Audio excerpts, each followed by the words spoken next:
أعوذ بالله من الشيطان الرجيم.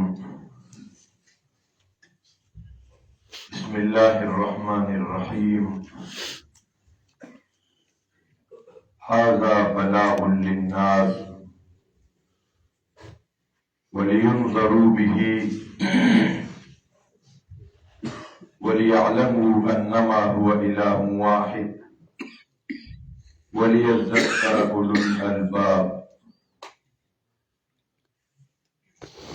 سامعین محترم، سورۃ ابراہیم آیت نمبر 52، اس آیت کریمہ میں قرآن کریم اس کی 4 خصوصیات کا تذکرہ ہے۔ قرآن کریم کس لیے ہے، اس کا مقصد کیا ہے؟ اگر ہم مقصد قرآن میں تلاش کریں تو یہ بات ہمیں روز روشن کی طرح واضح ہو جائے گا کہ قرآن کریم اللہ تبارک و تعالی کس لیے نازل فرمایا ہے۔ کیونکہ آج دنیا میں بہت زیادہ فتنے رونما ہو رہے ہیں، نئے فتنے، شرکیات اور بدعات نئے شکلوں میں، اور اس دنیا میں اہل حق نے ان فتنوں کا مقابلہ بھی کرنا ہے، اور اس کی پیشنگوئی نبی اکرم صلی اللہ علیہ وسلم نے فرمائی ہے، ستکون فتن، کہ بہت سے فتنے ہوں گے، اور وہ فتنے آج ہم خود دیکھ رہے ہیں، محسوس کر رہے ہیں۔ بعض علاقوں میں انکار ختم نبوت کا فتنہ، بعض علاقوں میں انکار حدیث کا فتنہ، الحاد،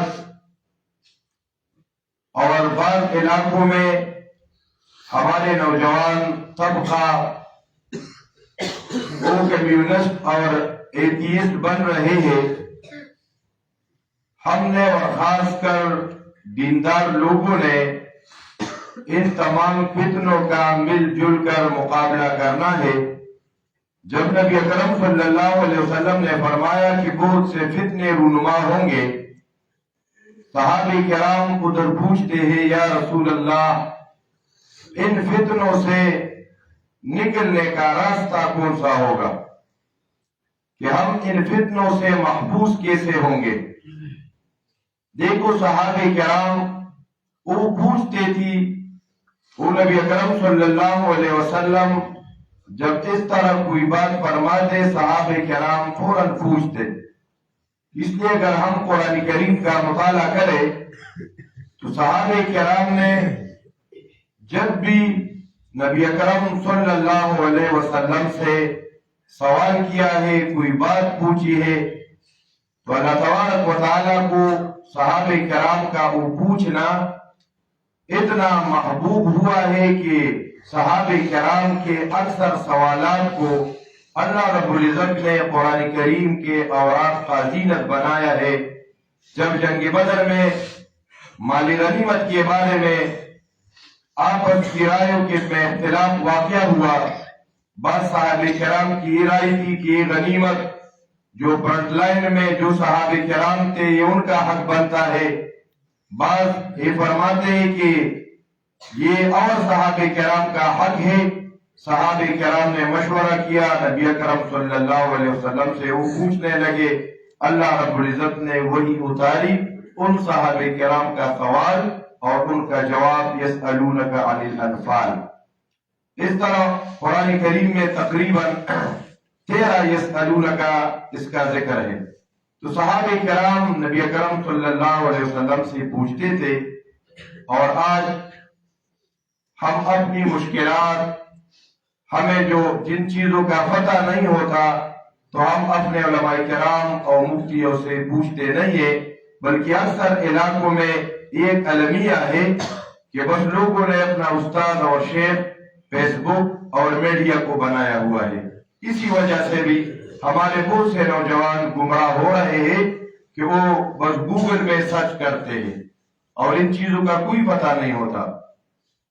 صحابہ کرام نے جب پوچھا کہ ان فتنوں سے مخرج کیا ہوگا، نبی اکرم صلی اللہ علیہ وسلم نے فرمایا کہ ان فتنوں سے مخرج قرآن کریم بھی ہوگا. تو اس آیت مبارکہ میں قرآن کریم کے 4 مقاصد کا تذکرہ ہے. نمبر 1 ھذا بلاغ للناس. یہ قرآن کریم بلاغ یہ لوگوں تک پہنچانے کی کتاب ہے. بلاغ للناس. اب جب لوگ اس کو سمجھتے نہیں ہیں، لوگ یہ ضرورت ہی محسوس نہیں کرتے. اس لیے اگر ہم سوچیں مشن الوانی رحمہ اللہ، حضرت شیخ المشائخ مولانا حسین علی الوانی جن کا تعلق میاوالی کے ایک دیہات وابچرا سے ہے، اور ہمارے KPK میں جب کوئی میاوالی سے آتے تو ہم ان سے پوچھتے ہیں وابچرا آپ گئے ہیں؟ یہ وابچرا کا نام دلوں کو اس سے ایک سکون ملتا ہے کہ ادھر سے یہ پرانی تحریک شروع ہو چکا ہے.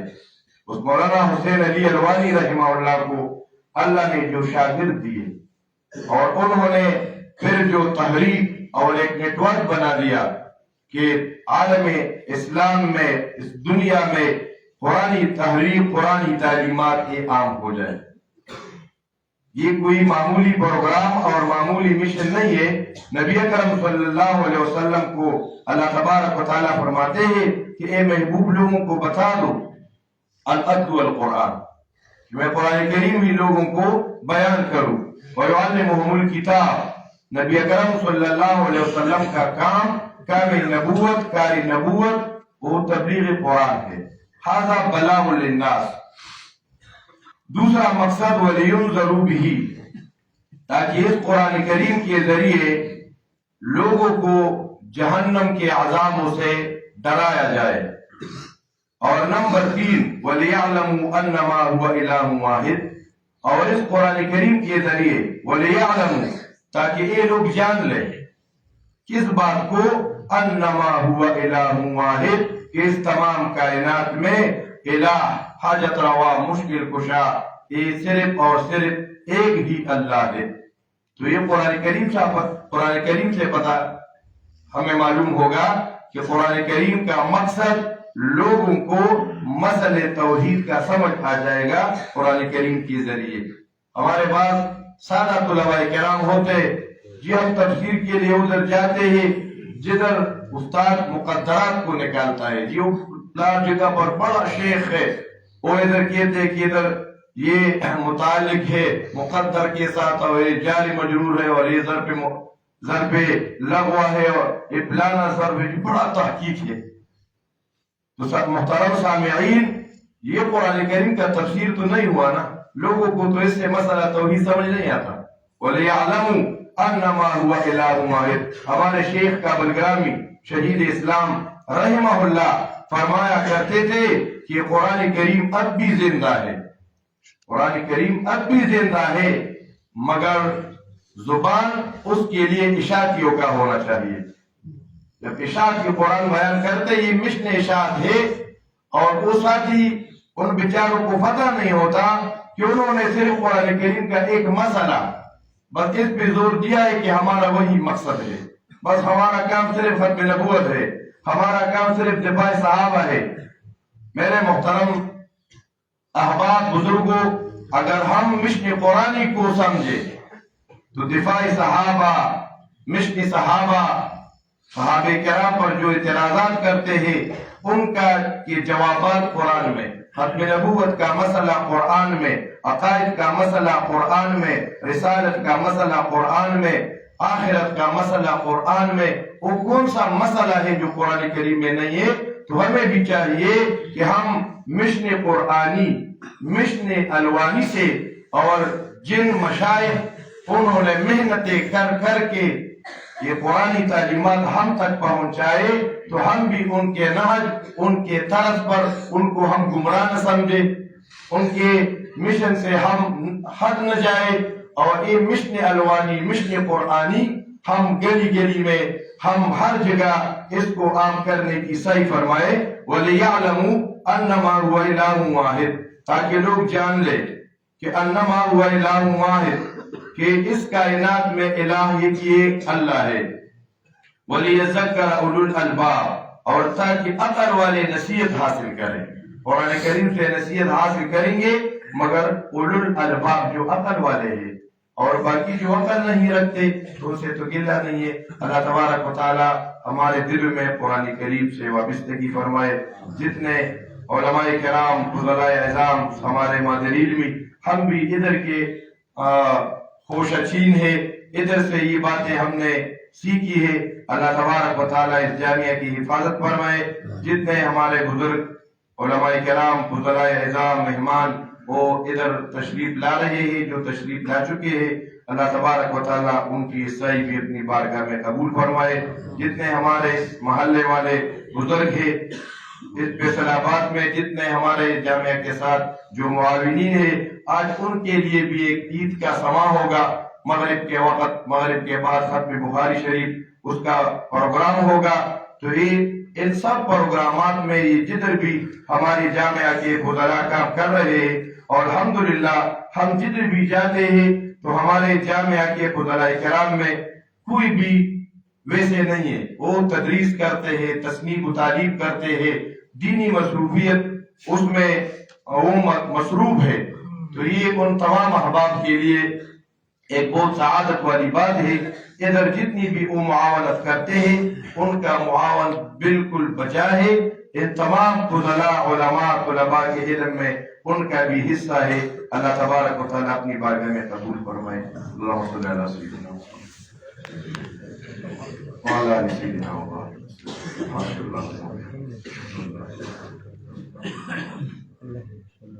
جامعہ کے اساتذہ کے لیے، خصوصاً ہمارے شیخ افضل صاحب، حارث صاحب کے لیے بھی دعا فرمائے۔ ہمارے جو مشائخ پہنچ چکے ہیں، حضرت شیخ امین صاحب رحمۃ اللہ علیہ، شیخ تباری صاحب رحمہ اللہ، ان کو بھی دعا میں یاد رکھیں۔